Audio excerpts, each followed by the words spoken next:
The microphone caught every word, amplified across the hearing room like a blade drawn in silence. Maybe if we spent less time on eyelashes and more time reading the bill, we'd get somewhere.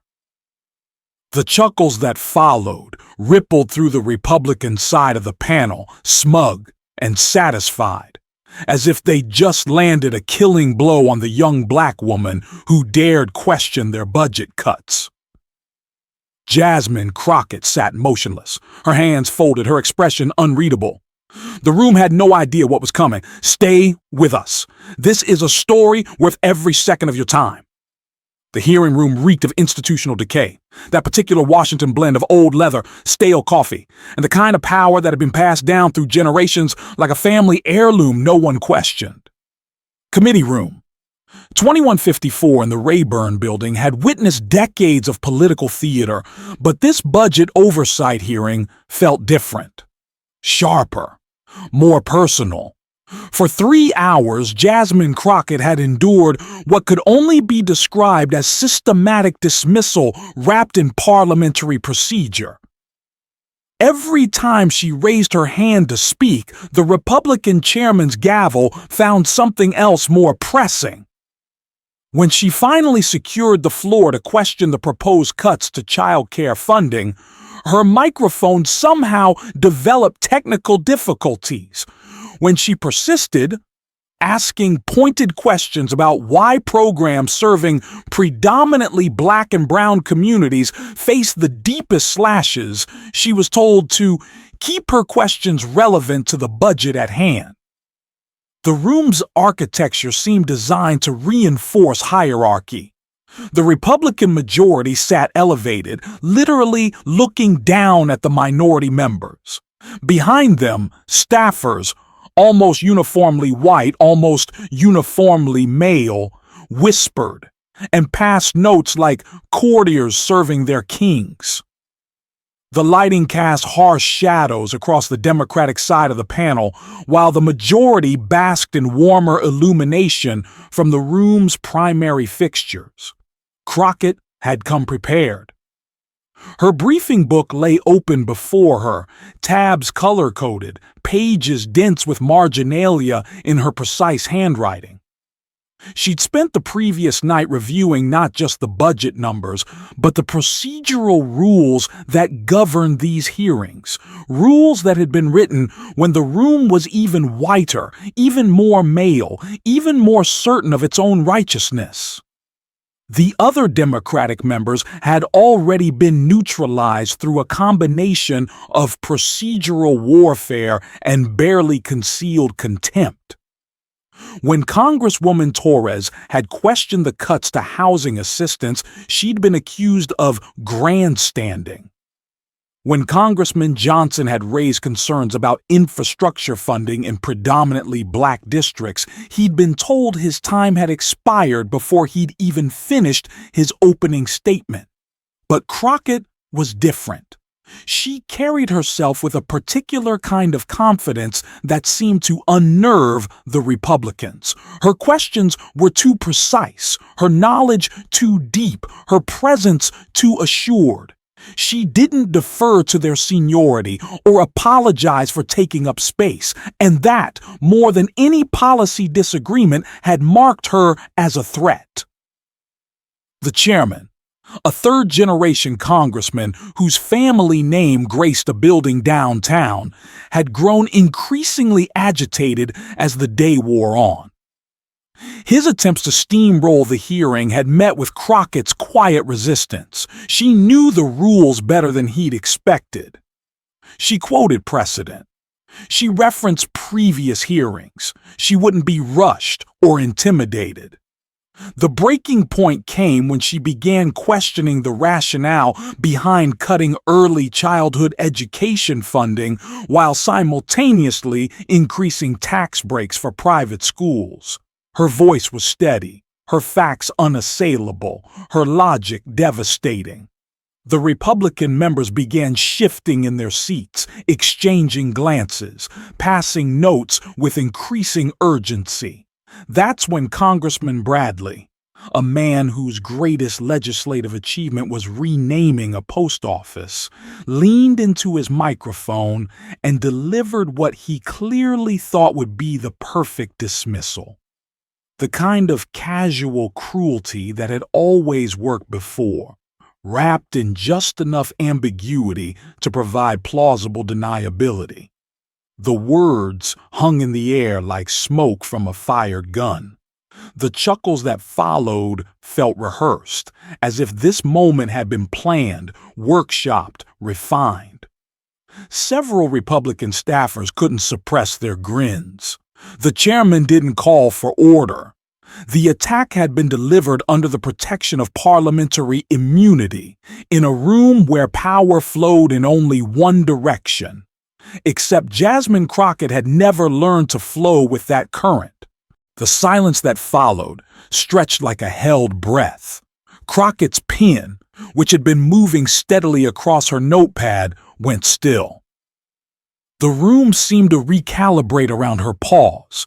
Cameras focused, reporters leaned forward, staffers stopped their whispered conversations. She didn't react immediately. That was the first surprise. No flash of anger, no sharp intake of breath, no dramatic gesture. Instead, she slowly placed her pen down, aligned it parallel to the edge of her notepad with surgical precision, and folded her hands. Her wedding ring caught the harsh fluorescent light as her fingers interlaced. The silence stretched. 10 seconds. 20. 30. The chuckles from the Republican side faded into uncomfortable throat clearing. Congressman Bradley, perhaps sensing that his moment of triumph wasn't landing as expected, began to fidget with his papers. Crockett's eyes never left her notepad, but those who knew her well, the staffers who had worked late nights preparing for this hearing, the colleagues who had watched her dismantle witnesses with surgical precision, recognized the stillness for what it was. Not paralysis. Preparation. Her breathing remained steady, controlled. Years of training as a public defender had taught her that the most powerful weapon in any courtroom wasn't volume or passion, but timing. The ability to let silence do the work that shouting never could. To let an opponent's words hang in the air until their toxicity became impossible to ignore. Behind her, her chief of staff, a young black woman who had graduated summa cum laude from Howard Law, slowly closed her laptop. She recognized the signs, the careful stillness, the deliberate breathing, the way Crockett's shoulders squared almost imperceptibly. Something was about to shift. The C-SPAN cameras, which had been dutifully panning across the committee room in their predetermined pattern, seemed to sense the change in atmospheric pressure. They lingered on Crockett's profile, capturing the moment before the storm. Across the room, Republican staffers began glancing at their phones, probably already crafting tweets about how they'd gotten under her skin. They had no idea they were documenting their own political execution. The chairman, perhaps sensing that the silence had gone on too long, began to raise his gavel. The standard move, call for order, move to the next item on the agenda, pretend the assault hadn't happened. It was a well-practiced dance, refined over decades of similar moments. That's when Crockett looked up. Her expression hadn't changed. No anger flashed across her features. No tears threatened at the corners of her eyes. Instead, she looked almost curious, as if she were a scientist observing a particularly fascinating specimen under a microscope. She reached for her microphone but didn't speak immediately. Instead, she adjusted it slightly, bringing it closer to her lips. The small mechanical sound echoed through the room's sound system, amplified into something that felt ominous. "Mr. Chairman," she said, her voice perfectly level. "I'd like to respond to the personal slight that was just made under the guise of humor." The temperature in the room seemed to drop 5 degrees. The chairman's gavel froze mid-raise. Behind the Republican members, staffers looked up from their phones with the dawning realization that their celebration might have been premature. Bradley, the congressman who had delivered the initial attack, tried to wave it off. "Oh, come on, that wasn't—" But Crockett's raised hand silenced him. Not dramatically, not aggressively. Just a simple gesture that somehow commanded absolute attention, the kind of quiet authority that couldn't be taught or faked or inherited. The room held its breath. What happened next would be replayed on social media millions of times. It would be analyzed by political scientists, quoted in journalism schools, and remembered as the moment when the old rules of the game were permanently shattered. But in that moment before she spoke, there was only silence. And in that silence, the power dynamic that had governed the room for centuries began to crack. What followed wasn't a speech. It was a reckoning. Crockett's voice never rose above conversational level, but somehow it filled every corner of the room. She didn't gesture wildly or pound the table. Instead, she spoke with the kind of measured precision that turned words into surgical instruments. "Let's talk about eyelashes," she began, and the phrase fell like a gauntlet. "Let's talk about how black women in Congress are policed for their appearance in ways that white men never are. Let's talk about the double standard that calls me aggressive for asking the same questions that would make a white male colleague thorough." She paused, letting the words settle. Around the room, phones appeared as if summoned by magic. Reporters leaned forward. The C-SPAN cameras focused with laser precision. Bradley tried to interrupt. "Now, I was just—" Crockett's gaze shifted to him, and whatever he was about to say died in his throat, not because she glared or scowled, but because she looked at him with something far more devastating: pity. The kind of look a professor might give a student who had just revealed the depth of their ignorance in front of the entire class. "You were just what, Congressman?" She didn't wait for an answer. Making a joke? Lightening the mood? "Let me tell you what you were actually doing." What followed was 15 minutes of controlled demolition. Crockett methodically dissected not just Bradley's comment, but the entire system of casual dismissal that it represented. She quoted media coverage of her previous appearances, the focus on her hair, her clothing, her tone. She referenced similar attacks on other black women in Congress, creating a pattern that was impossible to deny. But she didn't stop there. With the precision of a prosecutor building a case, she connected these personal attacks to policy outcomes. How women like her were painted as frivolous or unserious precisely when they raised uncomfortable questions about budget priorities. How the language of professionalism had always been used to exclude voices that challenged the status quo. The room's energy shifted like a tide turning. Female members on both sides of the aisle began nodding. Some of the younger Republican staffers looked uncomfortable, their phones forgotten. Even the chairman seemed to realize that his usual tactics, cutting off microphones, calling for order, moving to recess, would only make things worse. Bradley, meanwhile, was collapsing in real time. His attempts to clarify his comments only dug him deeper. "I meant everyone wears false eyelashes these days, even the men." The desperation in his voice was audible, and it only highlighted how thoroughly he had been outmaneuvered. Crockett let him finish digging his own grave before delivering the final blow. She turned her attention back to the budget documents as if the entire exchange had been nothing more than a minor interruption. "Now, about those child care cuts," she said, her voice returning to its earlier professional tone. "Can the committee explain why programs serving working families face elimination while tax breaks for private schools remain untouched?"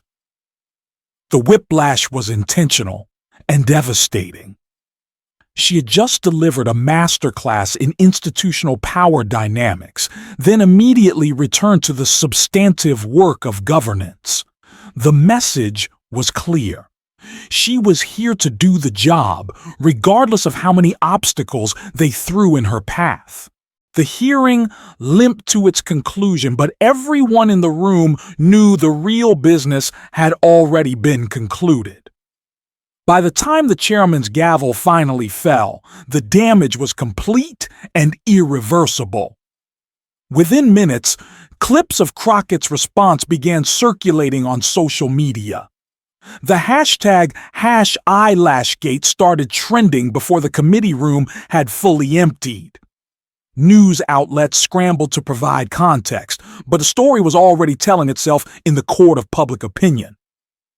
Bradley's attempt to clarify his comments only accelerated his political death spiral. His claim about everyone wearing false eyelashes became a punchline, spawning memes and late-night comedy segments. By evening, his own party leadership was distancing themselves from his remarks. But the real victory wasn't in Bradley's humiliation. It was in the shift that Crockett had engineered. The rules of engagement had changed permanently. The casual dismissals, the coded language, the assumption that personal attacks would go unanswered. All of it was now impossible to deploy without consequence. Female members of Congress, particularly women of color, began referencing the moment in their own confrontations with institutional bias. "Are we talking about policy or eyelashes?" became a shorthand for calling out deflection and discrimination. The phrase entered the political lexicon as a weapon against those who would rather discuss appearance than governance. The budget hearing that was supposed to rubber stamp cuts to social programs instead became a referendum on who belonged in halls of power and how they would be treated. The child care funding that Bradley had tried to dismiss with his comment about eyelashes was ultimately restored after public pressure made its elimination politically toxic. 3 months later, Bradley announced he wouldn't seek re-election, citing a desire to spend more time with family. The official reason fooled no one. His political career had been ended by a woman he tried to dismiss with a joke about makeup. Crockett, meanwhile, saw her national profile soar. Speaking requests poured in. Her committee assignments expanded. Most importantly, her voice in budget negotiations carried new weight, not because the system had suddenly become fair, but because she had demonstrated the cost of trying to silence her. The moment became a case study in law schools and political science programs. How institutional power could be challenged not through volume or theatrics, but through precision, preparation, and the strategic use of an opponent's own weapons against them. How 15 minutes of controlled devastation could reshape decades of established hierarchy. But perhaps the most telling legacy was simpler. In committee rooms across Capitol Hill, a new calculation entered the political arithmetic. Before launching a personal attack, members now had to consider whether their target might possess the skill and knowledge to turn their weapons back on them. The age of consequence had begun, and it wore eyelashes with pride. Years later, When political historians wrote about the moments that defined the era, they would note how power had shifted not through grand gestures or dramatic confrontations, but through a black woman's refusal to accept that her appearance was more important than her arguments. How she had used the master's tools to dismantle the master's house, one perfectly timed response at a time. The eyelashes, it turned out, had been the least important thing in the room, but the lesson about respect, representation, and the price of underestimating black women in power would echo through the corridors of Washington for generations to come. In the end, Congressman Bradley had been right about one thing. They did spend too much time talking about eyelashes. But the conversation he started wasn't the one he intended, and the woman he tried to diminish emerged stronger, sharper, and more powerful than ever. The reversal was complete. The revolution had been televised, and Jasmine Crockett had proven that sometimes the most effective response to institutional bias isn't to fight the system. It's to use the system's own rules to expose its fundamental contradictions. The gavel had fallen. The hearing was over. But the reckoning had just begun.